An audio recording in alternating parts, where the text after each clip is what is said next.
Hello friends, स्वागत है आपका स्टडी विथ मैथ पर। फ्रेंड्स, आज मैं आपके लिए फंसते या फिर उस आसपास के क्वेश्चन पूछे जाते हैं तो उस क्वेश्चन को आप आसानी से कर सकें, इसलिए फ्रेंड्स आप वीडियो को पूरा देखिएगा क्योंकि बिल्कुल ये रियल क्वेश्चन है, राइट क्वेश्चन है। और यदि आप इस क्वेश्चनों को सभी को आप यदि पढ़ के जाएंगे तो आपका जो है तो आने वाले यदि शिफ्टों में आपका एग्जाम है तो आपकी काफ़ी हेल्प होगी। इसलिए फ्रेंड्स आप बिना स्किप के वीडियो के लास्ट तक बने रहिएगा। और यदि आप इसी तरीके से चाहते हैं कि आपको मैं प्रश्न कराऊं तो आप इस चैनल को आप सब्सक्राइब जरूर करिएगा। देखिए फ्रेंड्स, पहला क्वेश्चन जो आपसे पूछा गया था, जो हमारे पास आया है, गोबी मरुस्थल कहाँ पर स्थित है। तो फ्रेंड्स आपको पता होना चाहिए गोबी मरुस्थल जो है आपके मंगोलिया में स्थित है। अब इसके अलावा भी आपके जो मरुस्थल है उनसे भी रिलेटेड जो है तो क्वेश्चन पूछे जा सकते हैं। तो मैं आपको बता दूं, सोनेरेन मरुस्थल जो है तो आपका संयुक्त राज्य अमेरिका में है। तकलामाकन मरुस्थल आपका चीन में है। काराकोरम मरुस्थल जो है तुर्कमेनिस्तान में। इन मरुस्थलों को भी आप याद रखिएगा क्योंकि यहाँ से भी प्रश्न आपके जो है तो आगे आ सकते हैं। सिम्पास है, गिब्सन मरुस्थल है, ऑस्ट्रेलिया में है। ग्रैंड सैंडी विक्टोरिया में मरुस्थल स्थित है, ये भी आप याद रखिएगा। इसके अलावा देखा जाए तो थार मरुस्थल जो काफी इंपॉर्टेंट है, ये क्वेश्चन पूछा जा सकता है। राजस्थान में स्थित है, भारत में। थार मरुस्थल ग्रेट इंडियन जेटर्ड के नाम से भी जाना जाता है। ये चीज इंपॉर्टेंट है, आप याद रखिएगा। थार मरुस्थल को जो है तो ग्रेट इंडियन डेजर्ट के नाम भी जाना जाता है।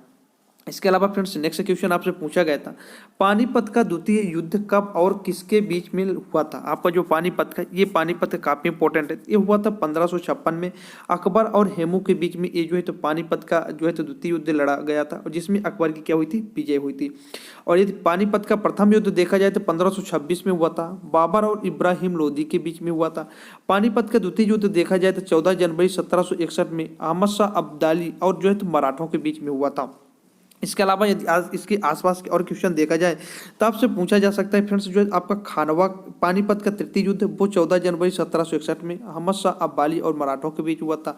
इसके अलावा खानवा का युद्ध बात की जाए तो खानवा का युद्ध 17 मार्च 1527 में बाबर और राणा सागा के बीच में हुआ था।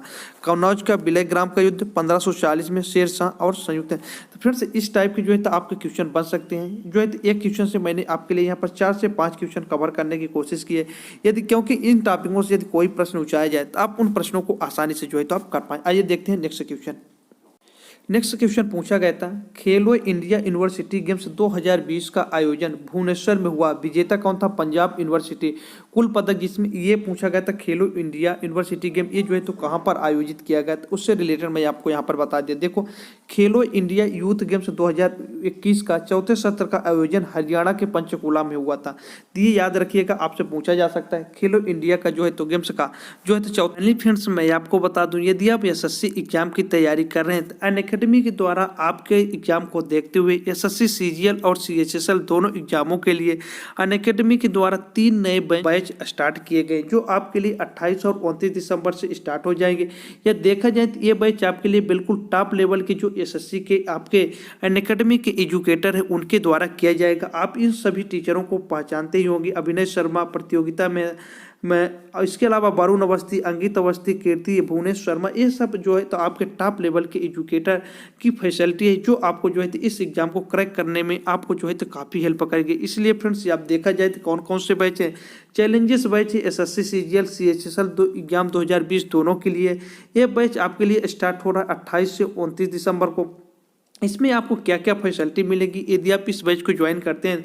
फुल सिलेबस कवर है, टॉप एजुकेटर के लिए अनलिमिटेड एक्सेस है, पीडीएफ मिलेगा आपके लिए, जो डाउट क्लियरिंग सेशन रहेगा, वीकली क्विज आपको इसके द्वारा प्रोवाइड कराई जाएगी। इसके अलावा आपके लिए एक नए और बैच है जिसका नाम ब्रह्मास्त्र बैच है, उसमें भी वही सभी फैसिलिटी के आपको जो है प्रोवाइड कराई जाएगी।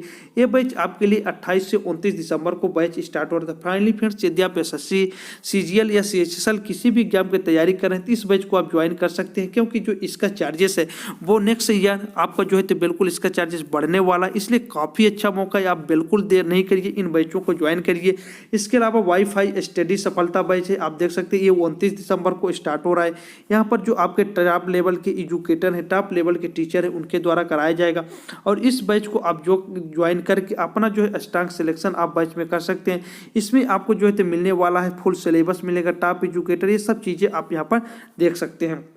इसके अलावा बात की जाए यदि आप इस बैच को ज्वाइन करना चाहते हैं तो आप देख सकते हैं आपके लिए 1 महीने, 3, 6, 12 और 24 महीने में ये जो है तो बैच उपलब्ध है।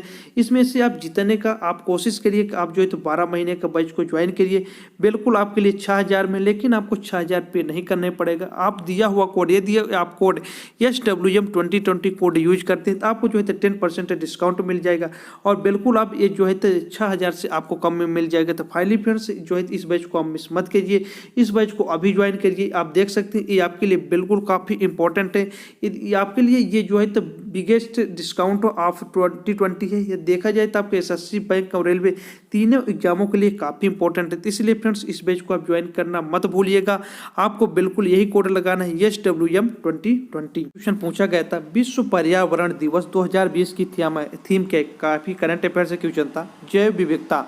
ये एक क्वेश्चन है। विश्व रक्तदान दिवस मनाया जाता है आपका 14 जून को मनाया जाता है और 2020 का जो विश्व रक्तदान दिवस था उसकी जो है तो यदि थीम आपसे पूछी जाएगी सेफ ब्लड सेफ लाइफ, जो है तो इससे भी क्वेश्चन पूछे जा सकते हैं। इसलिए आप जो है इसके आसपास के जो एक्स्ट्रा फैक्ट हैं उन फैक्टों को भी आप याद रखिएगा। विश्व जल दिवस 22 मनाया जाता है आपका 22 मार्च को। 2020 के थीम देखा जाए विश्व जल दिवस की जल और जलवायु परिवर्तन, वाटर एंड क्लाइमेट चेंज। अंतर्राष्ट्रीय योग दिवस की बात की जाए तो अंतर्राष्ट्रीय योग दिवस आपका मनाया जाता है 21 जून को। 2020 की अंतर्राष्ट्रीय जो है तो योग दिवस की थीम देखा जाए योग for health, yoga at home. ये इंपॉर्टेंट है, आप इन सभी जो है इनके डेट को याद रखिएगा और थीम याद रखिएगा, क्योंकि जो है यहाँ से भी क्वेश्चन आपके नेक्स्ट जो है शिफ्टों में पूछा जा सकता है।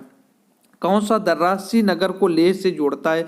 उत्तर में जो है तो ये आपका जोजिला दर्रा हो जाएगा। आपका जो लेह और श्रीनगर के बीच में आपको बताना है, वहाँ पर फ्रेंड्स 4 से 5 कई दर्रे हैं जो पासेस हैं, वो आपके क्वेश्चन में अक्सर पूछे जाते हैं, इसलिए आप इन दर्रों को याद रखिएगा। इसके जो आपके और दर्रे देख सकते हैं, बुर्जिल दर्रा जो है तो आपको श्रीनगर को गिलगित से जोड़ता है। इसके अलावा बनिहाल दर्रा जम्मू कश्मीर श्रीनगर जाने का मार्ग से गुजरता है। शिपकिला दर्रा हिमाचल प्रदेश को तिब्बत से जोड़ता है और तुजू दर्रा जो है भारत एवं म्यांमार को जोड़ता है। ये प्रश्न फ्रेंड्स इसके जो आज के पास के थे मैंने आपको प्रश्न प्रोवाइड करा दिया। अब देखते हैं नेक्स्ट क्वेश्चन क्या। नेक्स्ट क्वेश्चन की बात की जाए आया था बिम्ब स्टेक में कौन सा सदस्य देश नहीं है? तो बिम्ब स्टेक में आपको वहां पर सदस्यों के नाम दिया गया था और उनमें से कौन सा नहीं, तो उसमें जो पाकिस्तान था ऑप्शन वो नहीं था। तब देखें कि बिम्ब स्टेक में सदस्य कौन कौन से हैं। देखा जाए तो देश में बांग्लादेश, भूटान, थाईलैंड, भारत, नेपाल, श्रीलंका, म्यांमार, ये कुल मिलाकर 7 जो देश हैं आपके बिम्ब स्टेक में सदस्य हैं, जिसमें से पाकिस्तान वहां पर सदस्य नहीं था। सार्क के सदस्य देश भारत, पाकिस्तान, बांग्लादेश, श्रीलंका, नेपाल, भूटान, मालदीव। ये भी क्वेश्चन आपके जो है आगे एग्जामों के शिफ्टों में पूछे जा सकते हैं। सार्क की स्थापना की बात की जाए तो 8 दिसंबर 1985 में हुई थी। बिम्ब स्टेक की स्थापना 6 जून 1997 में की गई थी। नेक्स्ट क्वेश्चन था किन किन बैंकों का विलय बैंक और बड़ौदा में हुआ था? आपको बताने कौन कौन से जो बैंक, ये काफ़ी जो है तो आपका 2019 का लगभग करंट अफेयर्स में से ये टॉपिक है, काफ़ी चर्चा में रहा था। आपका विजया बैंक और देना बैंक का जो है आपका विलय आपका बैंक का बड़ौदा में किया गया, उससे रिलेटेड ये क्वेश्चन था। वर्तमान में भारत में सार्वजनिक क्षेत्र के बैंकों की संख्या कितनी होगी? तब 12 हो गई है। यह देखा जाए इलाहाबाद बैंक का विलय इंडियन बैंक में, आंध्रा बैंक का विलय हुआ था यूनियन बैंक ऑफ इंडिया में, ओरिएंटल बैंक ऑफ कॉमर्स का विलय यूनाइटेड बैंक ऑफ में, इंडिया बैंक का विलय पंजाब नेशनल बैंक में और सिंडिकेट बैंक का यदि विलय देखा जाए तो केनरा बैंक में कर दिया गया है। इसके अलावा फ्रेंड्स आपसे क्वेश्चन पूछा गया था लोकसभा में सीटों की अधिकतम संख्या कितनी होती है? तो लोकसभा में जो सीटों की अधिकतम संख्या होती है 552 होती है। ये फ्रेंड्स याद रखिएगा, यही किस टाइप के क्वेश्चन आपके छोटे छोटे इजी क्वेश्चन आपके एग्जाम में पूछे गए थे। फ्रेंड्स हमारे पास जितने भी रियल और राइट्स क्वेश्चन थे मैंने आपको प्रोवाइड करा दिया है। आप इसी तरीके से वीडियो पाने के लिए आप इस चैनल को सब्सक्राइब कर लीजिएगा, क्योंकि आपको सभी प्रकार के रियल एवं एग्जैक्ट क्वेश्चन वही आपको यहाँ पर प्रोवाइड कराए जाएंगे जो आपके एग्जाम में पूछे गए थे। फाइनली फ्रेंड्स मैं आपको मिलता हूँ नेक्स्ट अपडेट के साथ। Study with math man.